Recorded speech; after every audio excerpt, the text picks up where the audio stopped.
les amis, j'espère que vous allez bien. Donc aujourd'hui, j'ai décidé de vous faire un nouveau bilan lecture, vu que j'ai lu mes 4 livres. Mais ne vous inquiétez pas, la semaine prochaine, alors je sais pas exactement quel jour, je vous ferai un book haul, vu que j'ai une dizaine de livres à vous présenter. Voilà. Et je vous l'avais promis, donc ça sera la prochaine vidéo. En attendant, donc aujourd'hui, je vais vous présenter donc les 4 livres que j'ai lus. Dans ces 4 livres, nous avons un historique, une romantasy, un thriller et un contemporain. Voilà. Donc on y va, c'est parti. Donc, mon premier livre que j'ai lu, c'est Arnaldur Indridason, Le Roi et l'Horloger aux éditions Point. Pour ceux qui me suivent, vous le savez, j'avais eu un petit peu de mal au début avec cette lecture. Je n'arrivais pas du tout à comprendre où voulait m'emmener l'auteur. J'ai eu très peur de ne pas aimer et au final, ça reste une très bonne lecture pour moi. Alors, dans cette histoire, nous sommes au XVIIIe siècle avec le roi du Danemark, donc Christian VII, qui a été écarté du pouvoir. Il est dans son palais de Christiansborg, il flâne dans les, comme une âme esselée dans les couloirs de son palais. Et un jour, donc, un horloger du nom de Jon va débarquer tout simplement pour réparer une horloge qui est très ancienne et qui est très belle. Et en fait, au fur et à mesure que Yon va réparer son horloge, donc, le roi, certains soirs, va venir le voir pour voir comment est-ce que la rénovation de cette horloge se passe. Et le roi va poser des petites questions à notre horloger,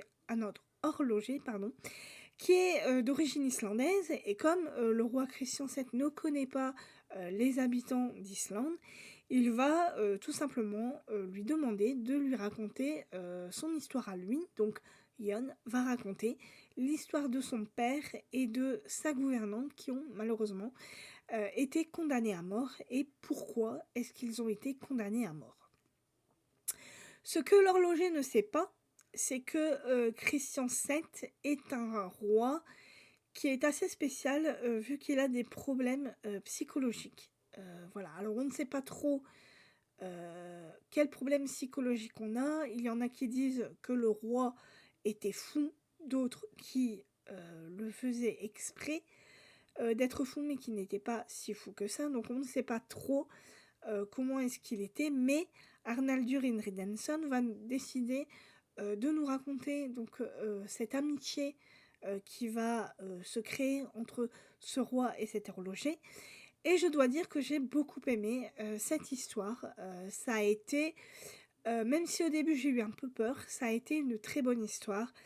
Même si j'avoue que je connaissais déjà l'histoire du roi Christian VII, vu que j'avais vu à la télé donc le film Royal Affair, qui justement nous parlait de ce roi qui était très spécial et qui a eu une vie très spéciale. Donc si vous avez envie d'en savoir plus sur ce roi, n'hésitez pas, si vous avez l'occasion de voir ce film. Alors sachez que ce film est assez lent, mais que c'est un film magnifique, donc n'hésitez pas si vous avez envie d'en savoir plus. En attendant, donc pour moi ce livre a été une belle découverte, j'ai beaucoup aimé cette histoire, j'ai beaucoup aimé connaître l'histoire de Jon, cet horloger qui va tout simplement raconter comment vivait son peuple islandais et les coutumes, les traditions des Islandais à cette époque-là. Ça va être compliqué pour lui parce que le roi a un caractère très impulsif et on va dire qu'il ne va pas... il va y avoir des prises de bec entre les deux. Voilà, on va dire qu'il va y avoir des prises de bec entre les deux parce que des fois, l'horloger dit des choses qui ne vont pas plaire au roi. Et voilà, et donc il va y avoir des petits éclairs dans cette histoire, mais ça reste quand même une très très belle histoire que j'ai vraiment beaucoup aimée. Voilà. Donc Arnaldur Indridason, Le Roi et l'Horloger aux éditions Point.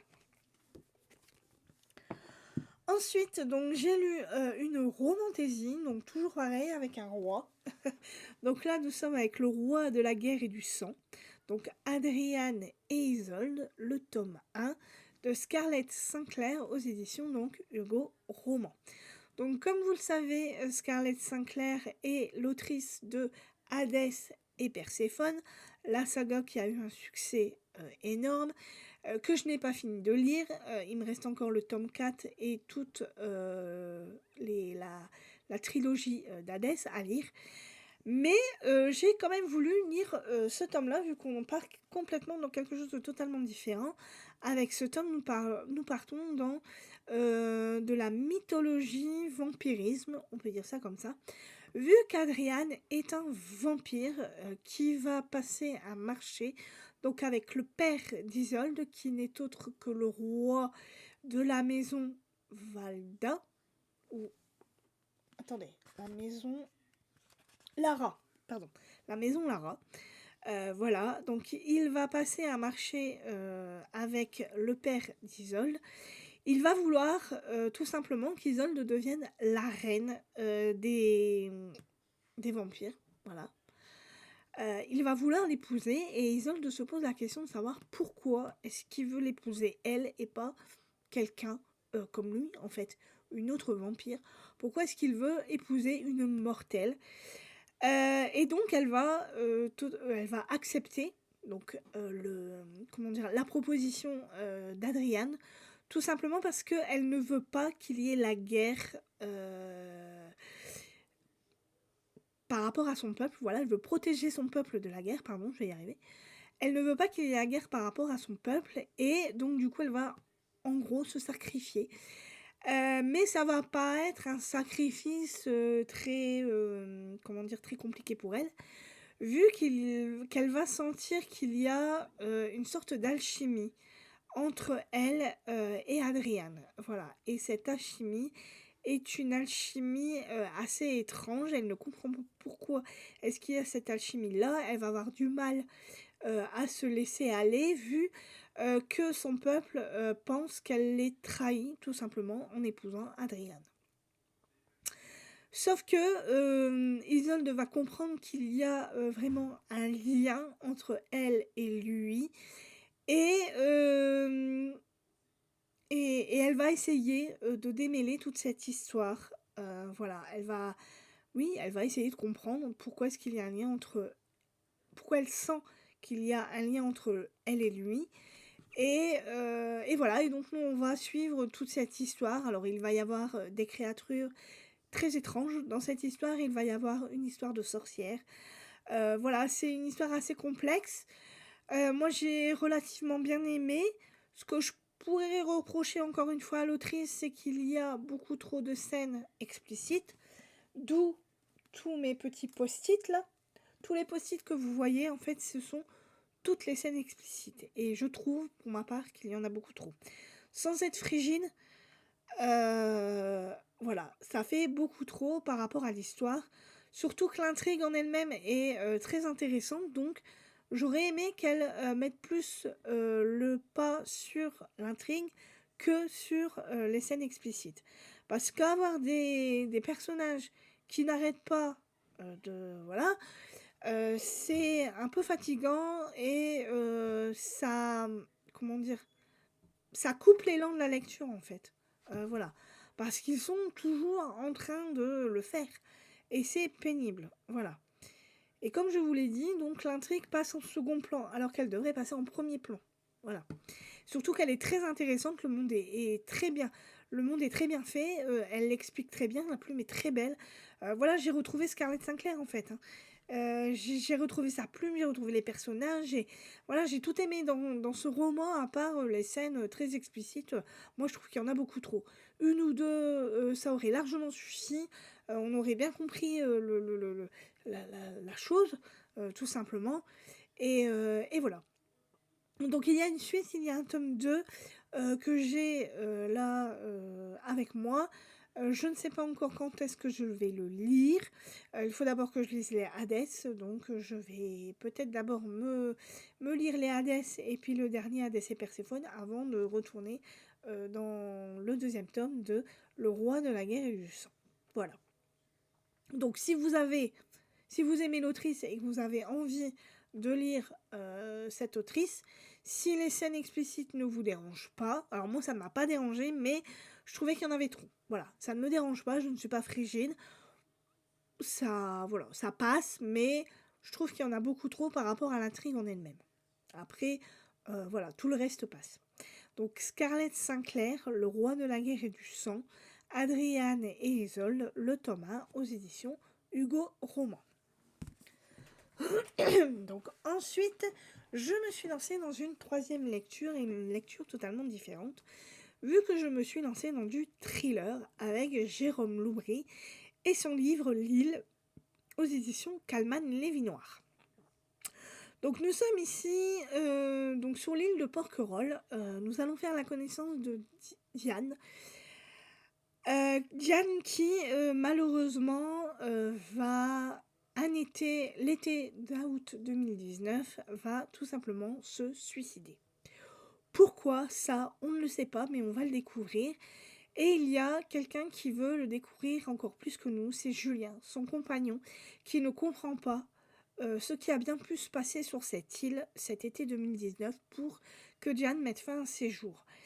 Et en fait, donc, le frère de Diane, donc Paul, qui passait aussi tous ces étés-là avec ses deux amis, donc Lucas et Karine, si je ne me trompe pas, va vouloir rendre hommage à sa sœur 5 ans plus tard, donc en 2025. Ils vont tout simplement tous retourner sur l'île parce que Paul a envie de rendre hommage à sa sœur, mais aussi il veut expliquer ce qu'il s'est passé sur cette île cet été 2019 à Julien. Et nous, ça va être pareil, en fait, on va découvrir au fur et à mesure, donc on va être dans un passé présent, on va être l'été 2019, où Diane est arrivée avec son frère et ses deux amis, et on va comprendre au fur et à mesure comment est-ce que cet été s'est déroulé, pourquoi est-ce que tout s'est mal terminé pour Diane, et aussi ses amis, parce que en 2025, Julien va retrouver donc Paul, Karine et Lucas, et il va bien voir que tous ses amis ont changé durant ces 5 ans, et que la mort de Diane les a fortement perturbés, et qu'ils ont besoin de soulager leur conscience en expliquant à Julien ce qui s'est réellement passé cette nuit-là. Et donc nous, on va comprendre aussi tout le déroulé de cette histoire, et ça a été vraiment une très bonne histoire pour moi. Alors quand j'ai commencé cette lecture, j'ai voulu regarder les commentaires qu'il y avait, et j'ai trouvé qu'il y avait beaucoup de gens qui n'avaient pas aimé cette lecture. Du coup, ça m'a fait vraiment très peur.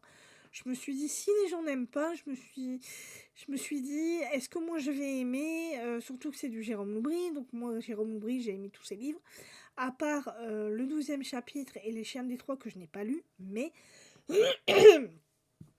tous les autres livres de Jérôme Loubry, j'avais beaucoup aimé. Donc, j'ai eu très très peur. Et puis, j'ai commencé ma lecture, et là, je me suis dit, mais qu'est-ce que les gens racontent? Pourquoi est-ce qu'ils n'aiment pas? Alors que franchement, c'est du Jérôme Loubry, quoi. C'est un passé présent, on est sur une île. C'est vraiment une île où l'ambiance est vraiment très spéciale. Les habitants sont tous très étranges. L'île, elle va finir par s'énerver. Il va y avoir une grosse tempête sur l'île. Et ça finit par...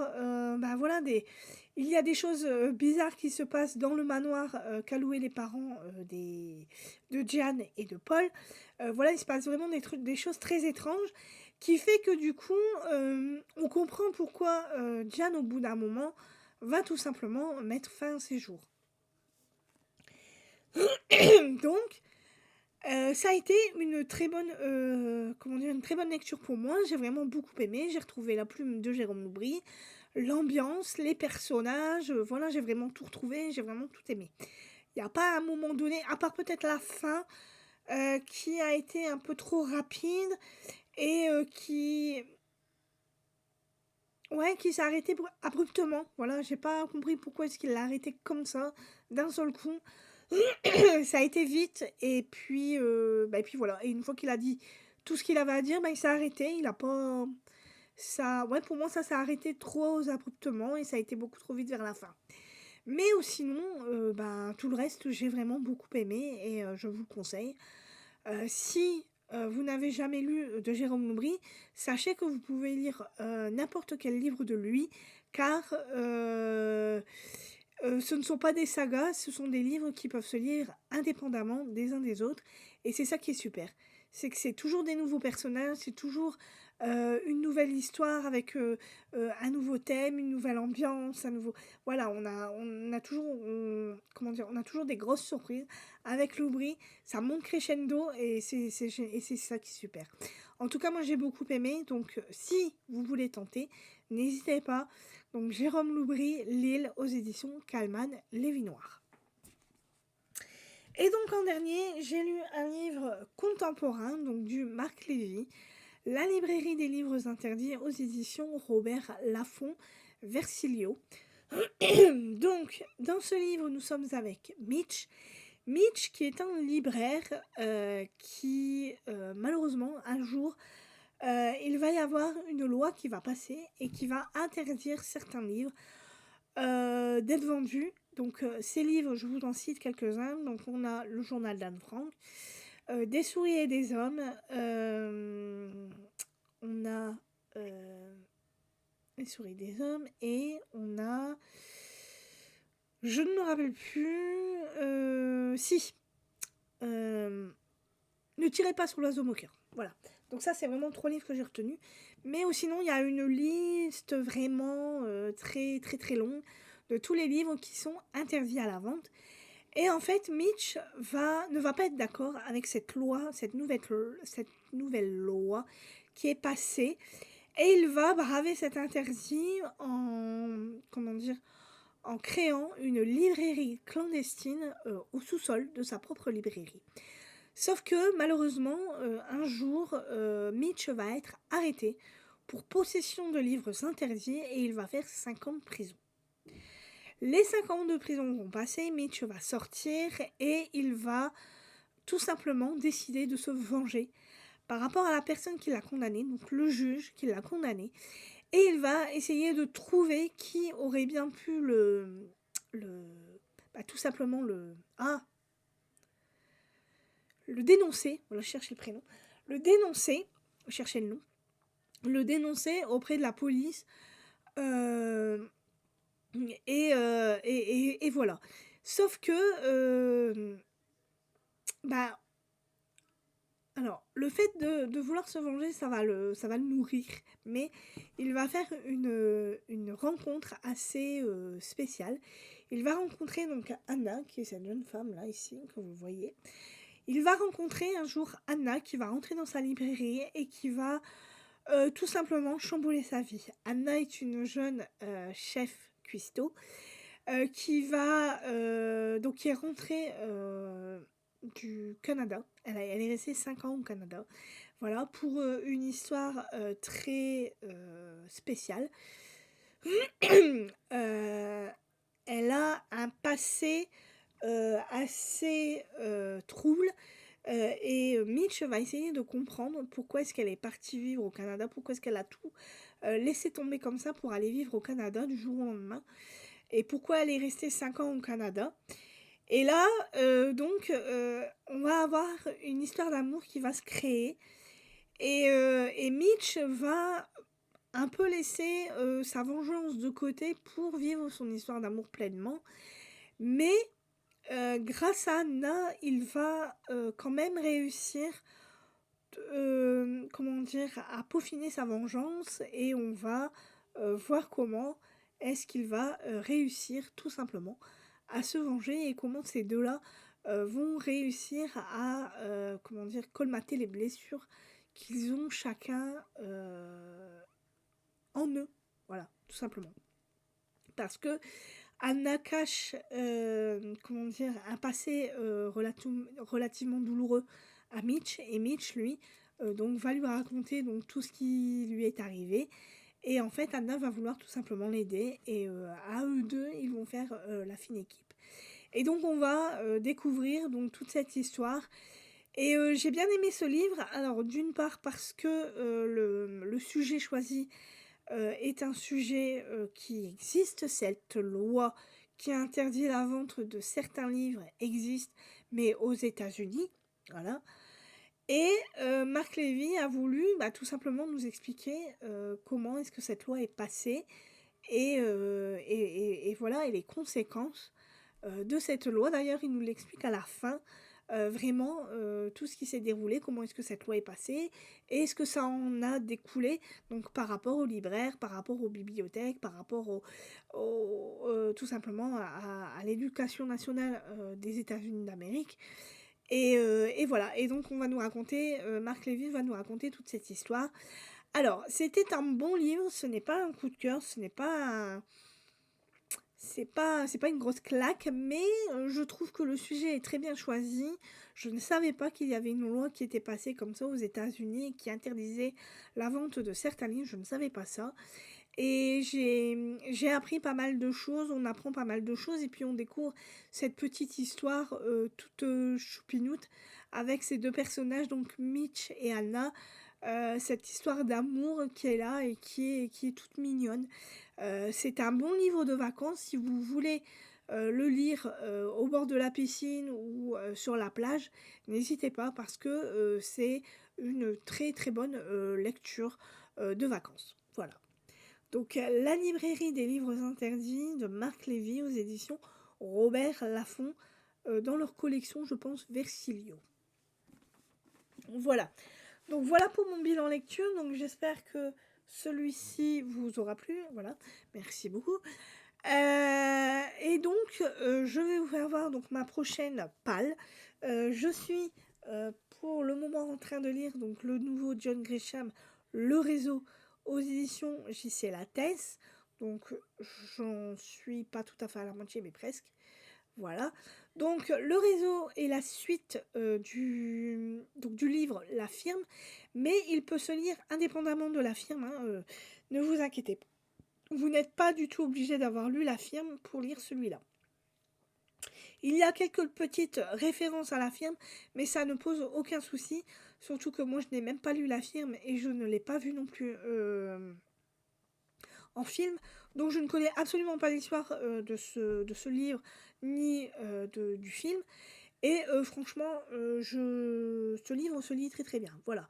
Alors, il est lent. Voilà, parce que John Grisham décrit beaucoup de choses dans son livre. C'est fort politique, voilà, c'est par rapport à Kadhafi, voilà, Mitch, lui, lui est toujours avocat, il est rentré dans un nouveau cabinet d'avocats, dans un plus grand cabinet où il était dans la firme, et il va y avoir une affaire avec les Libyens, il va devoir partir en Libye, mais les choses vont mal se passer, sa collaboratrice va se faire kidnapper et du coup il va y avoir apparemment une rançon de demander. Et alors après je sais pas ce qui va se passer parce que là je n'en suis que là, donc je ne sais pas du tout si Mitch va sauver cette collaboratrice ou pas. Je ne sais pas comment ça va se passer, mais en tout cas là pour l'instant c'est là où j'en suis. J'en suis où Mitch, lui, revient de Libye, il revient donc à New York, là où il a sa famille, hein, sa femme et ses enfants. Alors je ne sais pas s'il va y retourner pour sauver sa collaboratrice ou si je ne sais pas du tout comment ça va se passer. Donc je vous le dirai donc quand je l'aurai tout simplement lu. Voilà. Donc John Grisham, Le Réseau, aux éditions JC Lattès. Ensuite, j'ai l'intention de lire un petit roman jeunesse, donc Sarah Penny Parker, La vie selon Cella, aux éditions Gallimard Jeunesse, pardon, excusez-moi. Les illustrations sont de Mathieu Cordel, donc il y a des petites illustrations dans ce petit livre. Alors attendez, il faut que je en trouve ici. Voilà. Voilà une petite illustration. Voilà. Donc nous allons être dans cette histoire avec Cella et la fleur d'épine. qui va poser des questions assez étranges donc à sa mère, à son père et aux différentes personnes qu'elle va croiser dans la rue. Et nous, donc, on va suivre toutes ces aventures donc avec donc Cella et son ami le blaireau qui est caractériel. Voilà.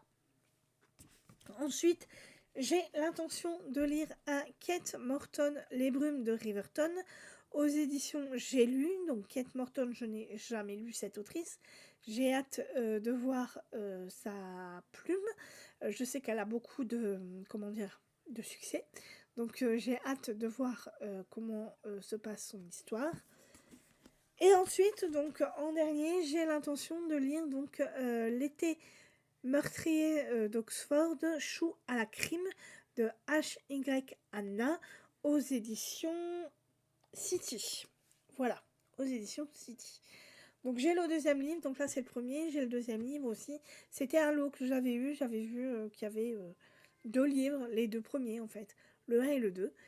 Et donc là je vais lire le premier tome, je vous dirai ce que j'en ai pensé avant de lire le deuxième. Voilà. Donc voilà pour mon petit bilan et pour mes prochaines lectures. Donc j'espère que tout cela vous aura plu. Donc nous on se retrouve donc pour un nouveau book haul la semaine prochaine. Donc écoutez, passez un bon week-end, passez aussi de bonnes vacances pour ceux qui sont en vacances. Lisez bien et prenez soin de vous. Moi je vous dis donc à la semaine prochaine pour une nouvelle vidéo. Bye bye!